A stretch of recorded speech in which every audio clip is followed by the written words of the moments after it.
Like, we put up money, and my uncles them helped put up money for a lawyer. And then it was just like, my mom was like, I'm gonna defend myself. That money can go towards other stuff. Like, Can you think of a time where you were desperate when you were a little girl? yeah, Tell me. several times. I was desperate for my granddaddy, and I was desperate for my first auntie. So it's like, yeah, that touch. So it's just like, we never, like, I specifically never said something to her due to the fact that she was always wanting to say, oh, y'all don't have to worry about Anaya no more. I got her. And it's Is just it like, about Anaya? mm-mm. Huh? She doesn't have It's it. not about Anaya. She doesn't really It's have it. about you. Oh, yeah. I understand that, because it's just like, I would never, I'm one, like, my auntie, y'all know my auntie is my world. So it's just like, to know that if I could have just put my pride aside, all of this wouldn't have happened. But you understand that it's not about your pride. You understand it's about your desperation of wanting your granddaddy and your auntie when you were little. That's why I ask, what is it what it reminds you of? What situation were you in when you were desperate? Or the word. Anytime one word or something pops out like that, when a client shares that with you, you ask them to go back to a time when they were from 0 to 7, where they felt that before, and you're gonna have an emotional reaction like that. And then that's okay, that's cathartic. And then you, of course, would start talking about it so that you could start seeing. But it's your desperation. It's you're the child here. You're the one who was 50 feet away from someone that you couldn't grab, not Anaya. Do you see how we transpose? We transpose someone else in a situation when really it's just us. That makes sense? Perfect. Who wants to be my guinea pig? I want to share one thing before we do this. Debbie Ford, in this book, why can I always forget the name of this book? The Dark Side of the Light Chasers, and I believe I have it downstairs. That's the same author. You might really like that book. Dark Side of the Light Chasers. She does this one activity called the bus assignment. And basically what you do is you close your eyes and you imagine a big school bus. And inside the school bus are different fragments of yourself. So like Slutty Sue, Angry Alice, belligerent Bonnie, like different parts of you that are like fragments that are mean, that people, don't want to see about you.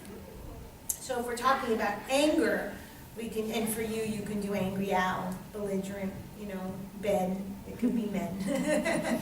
So whatever the name is, and you can make up these pieces. And you imagine yourself walking into the school bus and going up to that piece of yourself, taking him or her by the hand, walking them out and walking to a park bench and having a conversation. So it could be bitchy Bonnie in your case, or Angry Alice or whatever. And you imagine them walking, talking to you at a park bench, and you ask the person you ask that aspect of yourself, that fragment of yourself, what did that part serve you? How did it serve you? Okay? You don't have anger. You don't have, a slutty part. You don't have a mean part of you. You don't have these aspects of yourself for no reason. They're there for a reason. They've been discarded. They've been put in the back burner. They've been put in the dark. But they're there for a reason. So if you were to ask that angry part or that bitchy part of yourself why she's there, she's going to give you answers. So this could be like a meditative technique, and it's something that you can do with your client in practice. So you can have them close their eyes, you can soften them, you can do a visualization, just kind of, walk them down their whole body, relaxing their whole body, imagining the school bus, and you can say, okay, so let's say we were talking about the anger, okay? Even if something with your sister, I know she's not open to it, but if she were. There's anger that she's that she's holding on to. There's a reason that Mr. Pachi's sister has to speak everything on her mind. It's not because she's okay. It's because there's something there that's belligerent. So you can have them, close their eyes and then say, okay, go into the school bus. Go up to those fragmented aspects of yourself. Take her by the hand. And then take her to the park bench and say, where did you serve me? Where did this anger serve you? And you would be amazed to see what your client comes up with. And the beauty of this activity is it comes from their own subconscious. We never give the client the answer. We are not there to give the client the answer. When we do this worksheet now, we are not giving the client the answer. The client is going to give themselves the answer. That is why they come to therapy. And you say, okay, can you give me 3 other solutions that you haven't thought of? It's for them to come up with their own solutions. So when they take these fragmented pieces of themselves off the bus, they're the ones that are saying, oh, I was angry because I needed to get out of an abusive work situation. Oh, I'm angry because I wasn't safe when I was a child. All of a sudden, can you imagine the healing? Like you just cried. You're crying because you're having a cathartic, sort of expression of something from childhood where you were 50 feet from your granddaddy or from your auntie and you couldn't grab their hand. There's something there that's emotive, that is moving you. Has nothing to do with Anaya. It has to do with you. And the moment that you can get that person to start feeling that emotion, you can jump right into what we did last week. And you can have them close their eyes. Where are you feeling that? What is that emotion? Expand on that emotion. Walk into that emotion. And you see how you could start piecing these aspects together. And last week we had a lot of emotion in here. So we could take these things and piece them together. So these are all, different techniques so that you can get the cathartic, aspect from your client. So who's my guinea pig client? Oh, I thought you were going to do it. I was like, oh. Who's going to be my guinea pig? Because you never. We're going to work the worksheet because then you're going to do it with each other. I have an empty chair. You're going to go? No, she's gonna go, Mia. I can go because I'm You yeah, never go. Tanisha's Yeah, leaving. She Tanisha. wants to do it. You have no idea. I was her We're first just going to kid. go, yes. Like, she did everything. They were with me 3 Okay, hours. so if you want to follow 4 hours. along with your worksheet, we're just going to go one by one by one, and I'm just going to write it, okay? So I'm not even going to stray. I'm not even going to Francisize this. I'm just going to go. But you don't need the worksheet because you're the client, but. Oh yeah. Okay. Thanks. Use this worksheet anytime that you have done something you later regretted. By paying attention to the causes and conditions that led to the behavior, you might notice some connections. We want to make the client make connections to help you prevent it in the future. Good morning, Tanisha. How are you? Good morning. I'm good. Okay. So what exactly is the problem behavior that you want to analyze today?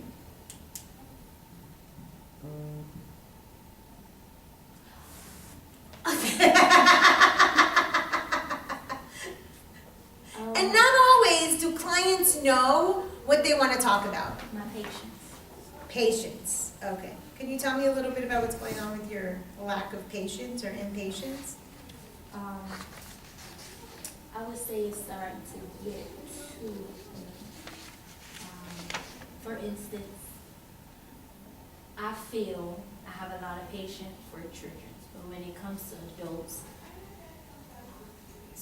I feel certain things they do, they just should not do. And it's just like it gets to me, like they don't follow rules. So what I'm hearing is that you have expectation of adults, that they should be adult-like, that you don't necessarily have with children, which would make sense. Is that true? Okay.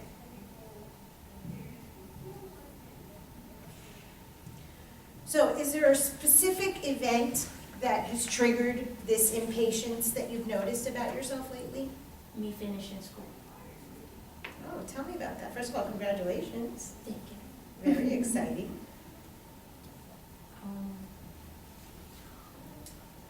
Maybe because I already previously feel like I'm supposed to be further than what I am now. So it's like now that I'm done with school and I'm still dealing with certain residents, at my job, it's just like, it's really starting to bother me, like, ugh, I'm still dealing with you people. Okay. So did you expect to be out of this job and onto something else because you had your degree now? No. Just in general, I feel like I haven't been pushing myself enough, because I feel if I have been pushing myself enough, I wouldn't be at the job I'm at currently. So if you wouldn't have been pushing yourself, I then you would be at a lesser job? Is No. that what I'm hearing? If I would have been pushing, would have, Oh, if you would have been pushing, then you would be at a better job. yes. Okay. So with the degree, you had higher expectations for yourself? I'm not sure. The degree part is just like, oh, now that I have a degree, let's put it to work. But trying to put it to work is a process that I wasn't quite prepared for. You know something, but when you actually have to experience it, it's different. Okay. But what I'm hearing is that you're maybe a bit impatient with yourself because you expected yourself to be a little bit further along. Yes. Okay. So is the patience or the impatience with yourself or with others? I feel this with myself, but others, I try to push the blame on others. Oh, interesting. Okay. So look, obnoxious. Okay. So what made you vulnerable to this behavior getting started? What was going on inside you or around you that made you more susceptible to the impatience? Now notice how I took out problem behavior and I used her word. Okay, so you could tweak this a little bit. Obviously we're in a setting, but I'm using this as much as possible. And notice the word vulnerable. Okay, so what made you vulnerable to the behavior? Was it a specific residence? You mentioned that it in part was you graduating. But can you tell me a specific incident or perhaps a specific resident situation that made you vulnerable? These are just prompts. So you guys seeing that? They're just prompts, and then I'm adding extra words. But it's nice to have a guide, and I know that you guys like that, so.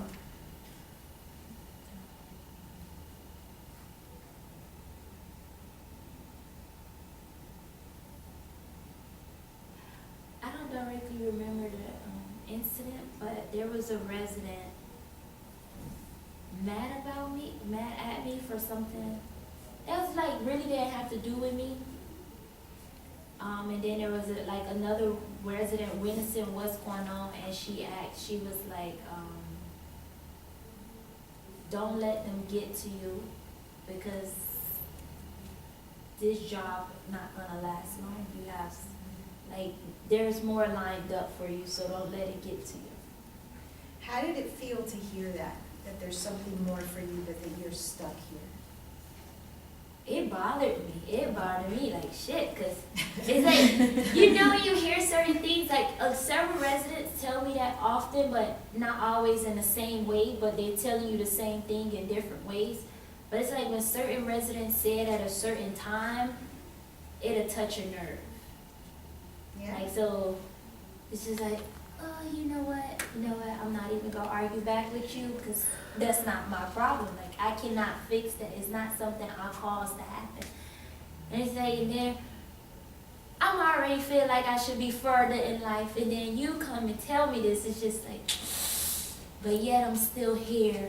It's not a good God, feeling. I know that so well. It's not. It's but so frustrating. And they're trying to help. yeah. They have the good intentions of letting you know there's more for you, but that just makes you feel worse because you're already like, I know there's more for me, then why am I here, right? I get it, totally. I mean, that speaks to me 100%. Okay, so what I would like is for you to engage in a little activity with me. Would you be okay with that? Okay, so I have a whiteboard. And I highly recommend that in your practice, you have a whiteboard. It doesn't have to be this big, but something where clients can come up and work, okay? So let's work over here. And I'm gonna make 2 boxes. So this particular situation that you have this client, this resident saying, oh, you're not gonna be here for very long, there's more for you. That's the one we're gonna work with, okay? So I want you to first have the chain of events that led up to this. I want you to list these for me. And I want you to tell me some of your skillful behaviors that you Talking have. about ourselves is hard. Yes, it is.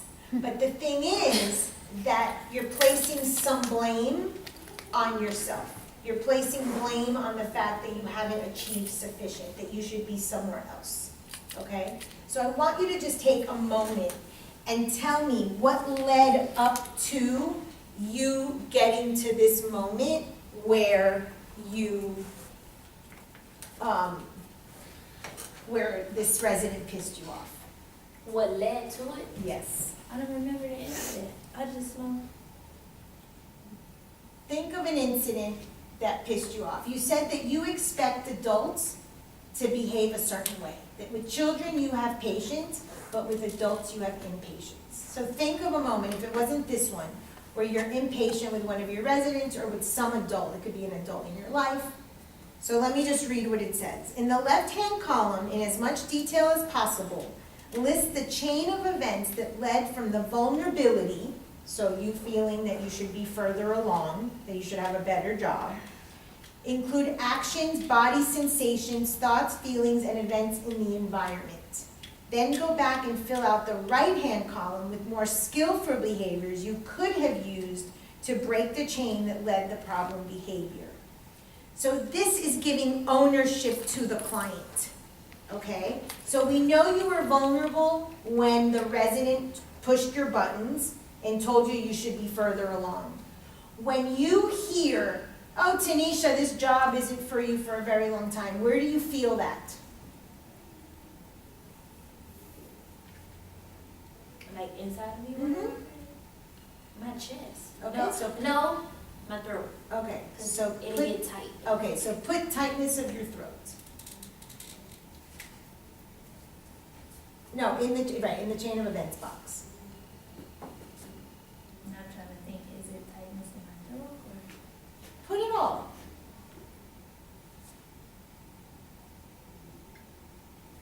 What else do you feel? What do you feel when you didn't push yourself and you should be at a better job right now? How does that make you feel?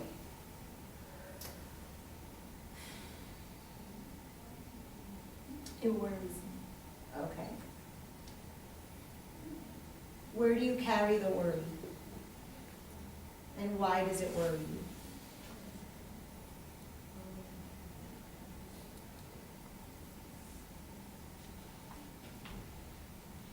See how the client is in control, but you're still asking the questions, but you're giving them responsibility. And they're doing something, so it's helpful. Now, you don't have to have a whiteboard, you can have them do it on the piece of paper like this, but it's an engagement between client and therapist. Oh, so you feel it and you carry it in your head and you're afraid that you'll fail. Interesting, okay. What happens when you have failure? You let someone down? Does it look a certain way?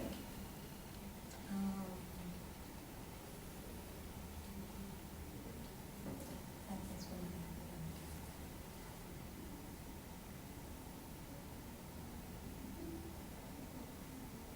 This is also very good for clients that are logical, that are very left-brained, Daniela, because they're forced to do something, think, write it down, take action.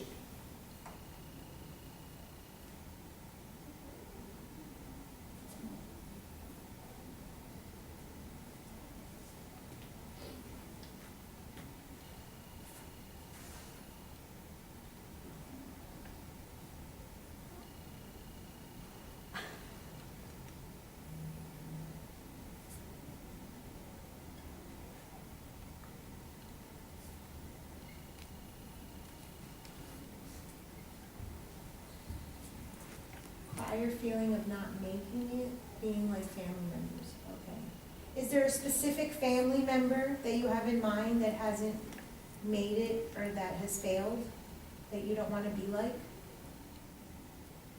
I don't know, they would say failing, like, but only person like, as my mother and my uncle, like them the only two I see that actually is constantly moving forward, constantly doing something to better themselves and not just in a predicament they're in. Like some people get comfortable, in my opinion, too comfortable of the situation they're doing. Like it's probably not a bad or a good situation, but they're just in this one place. I don't want to be in a one place. So do you consider that your mother and your uncle are always moving forward? At least trying Okay. So you consider them successes? to try, yes. So am I hearing correctly that you're defining success as long as you're moving forward?